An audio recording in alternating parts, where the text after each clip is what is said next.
Sunday dinner at my parents' house in Westchester had become a weekly ritual of disappointment. Mine in them and theirs in me. I sat at the mahogany dining table, pushing roasted chicken around my plate while my family celebrated my brother's latest achievement. To Marcus. My father raised his wine glass, beaming with pride. Regional manager at 32. 20 people reporting to him now. Corner office on the 15th floor. That's my boy. Congratulations, Marcus, I said quietly. My older brother grinned, loosening his tie. Thanks, little sis. It's been a grind, but I finally made it. Regional manager at Patterson and Lloyd. 6-figure salary, stock options, company car. This is what success looks like when you commit to a real career path. Hear, hear. Uncle Robert chimed in. None of this gig economy nonsense. A real job with a real company. That's how you build a future. My mother turned to me, her smile fading into concern. Speaking of which, Sarah, honey, we need to talk about your situation. My situation? This work-from-home thing you've been doing. It's been what, 5 years now? Don't you think it's time to get serious about your career? I set down my fork carefully. I am serious about my career, Mom. Are you? My father's voice carried that edge of disappointment I'd grown accustomed to. Because from where we're sitting, you're 30 years old, working from your apartment in pajamas all day with no structure, no colleagues, no advancement opportunities. That's not a career, that's freelancing with delusions. I don't work in pajamas, Dad. You know what I mean, he said, exasperation creeping in. Marcus goes to an office every day. He has meetings, presentations, networking lunches. He's building something real. You're just typing on a laptop in isolation. My phone buzzed in my pocket. I resisted the urge to check it. Your father's right, my mother added gently. We're worried about you, sweetheart. You don't have benefits, job security, or retirement savings. What happens when you're 50, 60? You can't freelance forever. I'm not freelancing, Mom. I run a consulting business, she finished using air quotes. Honey, we know you call it that, but let's be honest. You're a freelancer. There's no shame in admitting that, but there is shame in pretending it's something more. Marcus leaned back in his chair, the portrait of corporate success in his tailored suit.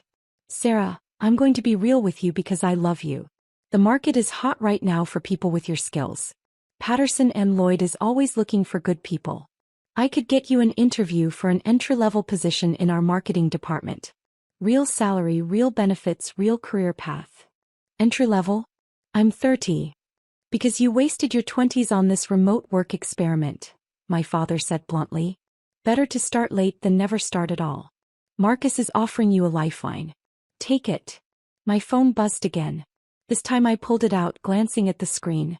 A text from my corporate attorney, David. Purchase complete. Patterson and Lloyd building is officially yours. Closing documents signed. Congratulations.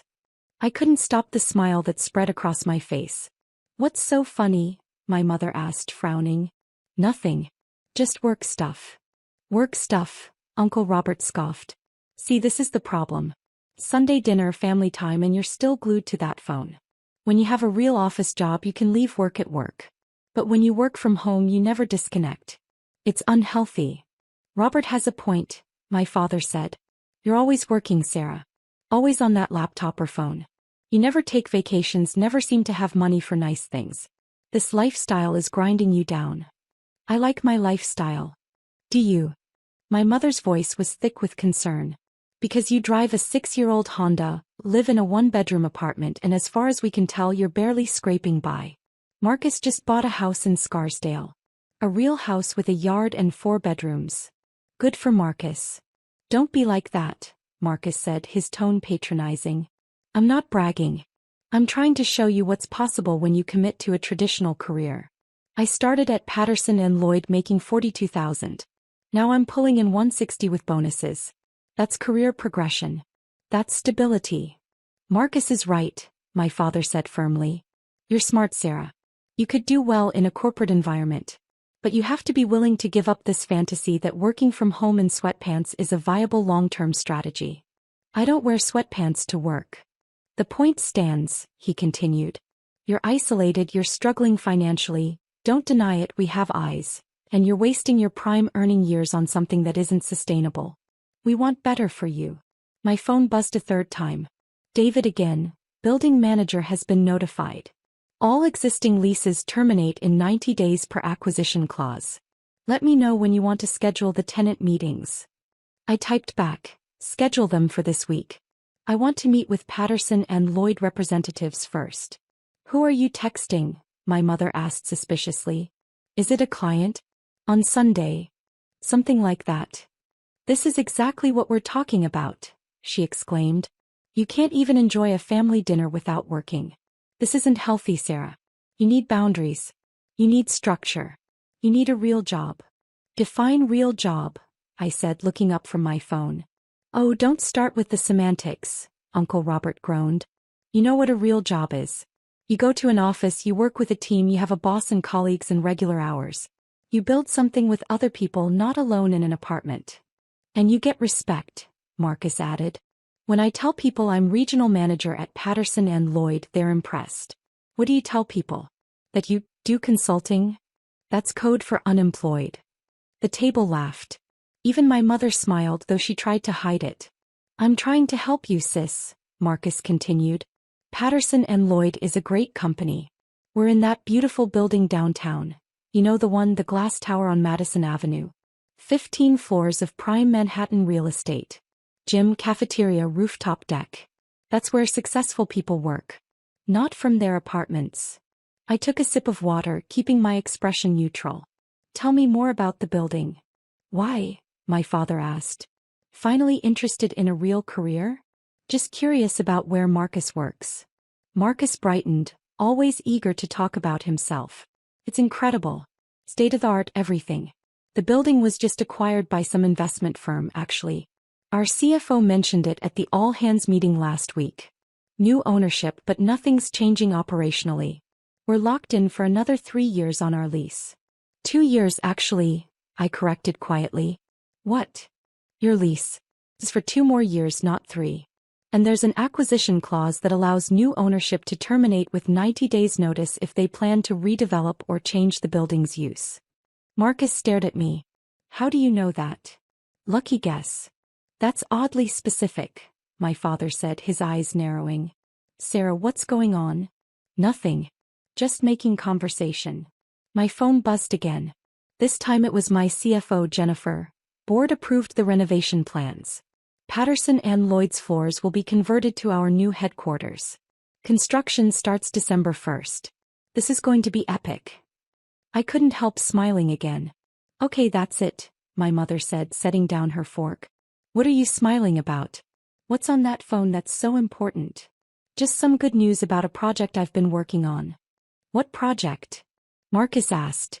Another freelance gig? Something like that. My father leaned forward, his expression hardening. Sarah, your mother asked you a question. What project? What do you actually do all day? Because we've been asking for 5 years and we've never gotten a straight answer. I've tried to explain. You never wanted to listen. We've listened, my mother protested. You say you do digital marketing consulting and business development. Those are fancy words for freelance work that barely pays the bills. How do you know what my bills are?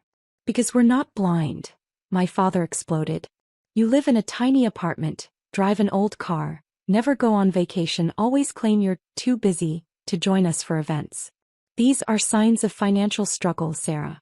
We're your parents. We're worried. You're not worried. You're embarrassed. The table went silent. That's not fair, my mother said quietly. Isn't it? Marcus gets promoted to regional manager and you throw him a party. I build a company from nothing and you tell me to get a real job. You're not worried about my finances, Mom.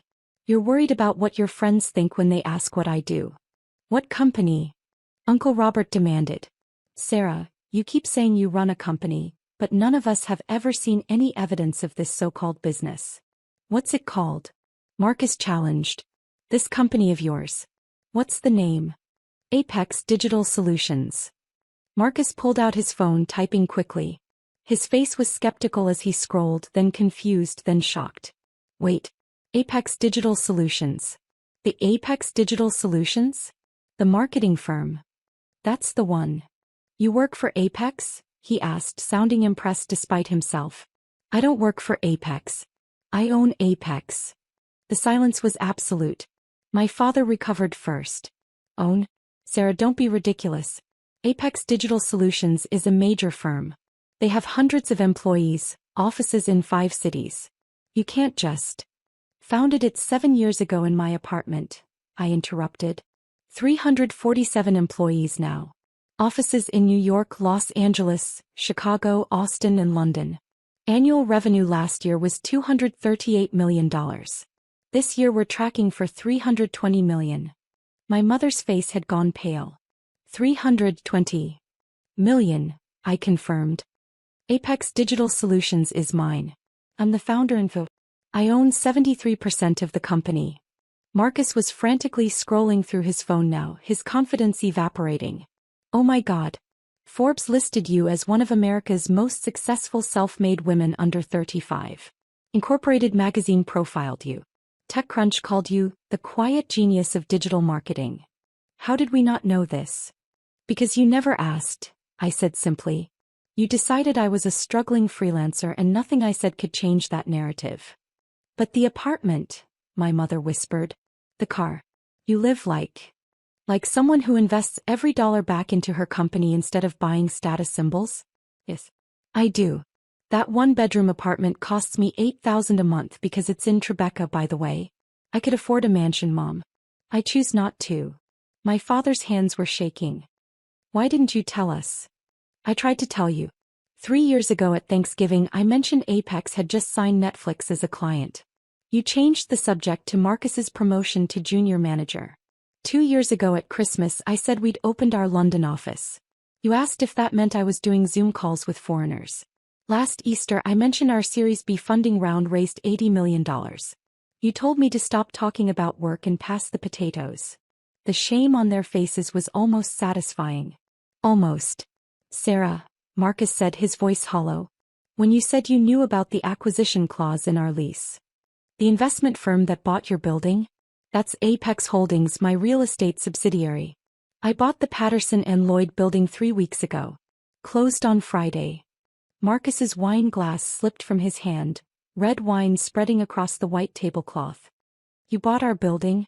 Our corporate headquarters. For $147 million, yes. Great location, solid infrastructure. Perfect for Apex's new headquarters. But our lease, he said desperately. We have 2 years. Had 2 years. The acquisition clause I mentioned? I'm invoking it. Patterson and Lloyd has 90 days to vacate. My construction team needs those floors for our expansion.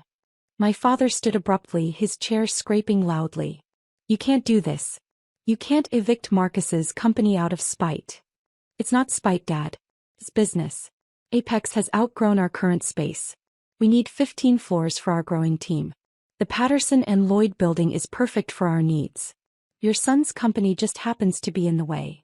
This is revenge, my mother accused, tears forming. You're punishing us for not believing in you. No, I'm making a sound business decision. If you'd ever asked about my work, if you'd ever shown the slightest interest in what I was building, you'd have known Apex was looking at that building months ago. But you were too busy telling me to get a real job. Marcus finally spoke, voice shaking. Sir, please. I have a team, responsibilities. If Patterson and Lloyd loses our headquarters, it'll be chaos. People could lose jobs. My promotion might be affected? I said. Probably. That's how business works, Marcus. Actions have consequences. Even for people with corner offices. How can you be so cold? My mother cried. He's your brother. And you're my parents, I said. But that didn't stop you from spending 5 years calling my career fake. Didn't stop you from offering me entry-level jobs like I was a charity case. Uncle Robert stood red-faced. You're destroying your brother's career. I'm not destroying anything. His company can find a new office. Manhattan has plenty. My phone buzzed. Jennifer. Press release is ready. Apex Digital Solutions acquires Madison Avenue Tower for Global HQ. Send out tomorrow? I replied, yes. 9 a.m. My father narrowed his eyes. Another message about ruining your brother's life? No, I said. That was the press release. Tomorrow morning, every major business outlet will report that Apex My company, the one you mocked, just bought $100 million building. Mom whispered, horrified. Everyone will know, our friends, the neighbors, that we didn't believe in you. Yes, I said. They'll know. Marcus slumped. I bragged about my corner office to my sister, who owns the whole building. You did, I said. You bragged about your salary to someone worth roughly $400 million. Silence fell over the table. My mother sobbed quietly. Dad looked defeated. What do you want from us, Sarah? Nothing, I said. I built Apex without you. I didn't need your support then and I don't now. Marcus swallowed hard. So you're evicting my company? Ending our relationship? I'm using my building for my business, I said. Whether we still have a relationship, that's up to you. I grabbed my coat. 4 years you told me to get a real office job. Well, now I have 15 floors of real office space. In your building. Funny how things work out. Please don't leave, Mom begged. We're sorry. We didn't understand. You didn't want to understand, I said. There's a difference. At least tell Marcus first, Dad said desperately. He can tell his bosses, I replied. Their new landlord is his little sister. I turned to leave. Dad asked, Are you really doing this? Yes, I said. Apex needs the space. We're hiring 100 people next quarter. And us, he whispered. I looked at all of them, the ones who'd mocked me, doubted me, dismissed me. You wanted me to have a real office job. Congratulations. I'm CEO of a $300 million global company. Real enough. Then I walked out. Outside, my phone lit up with congratulations from my team and board. My family didn't send a single message. Tomorrow morning the world would know. Sarah Thompson, the failure, the disappointment, was now one of the most successful young CEOs in Manhattan. And Marcus's company had 90 days to move out. I didn't feel guilty. I felt free. The tower was mine. The skyline was mine. And the corner office Marcus bragged about? That was mine too.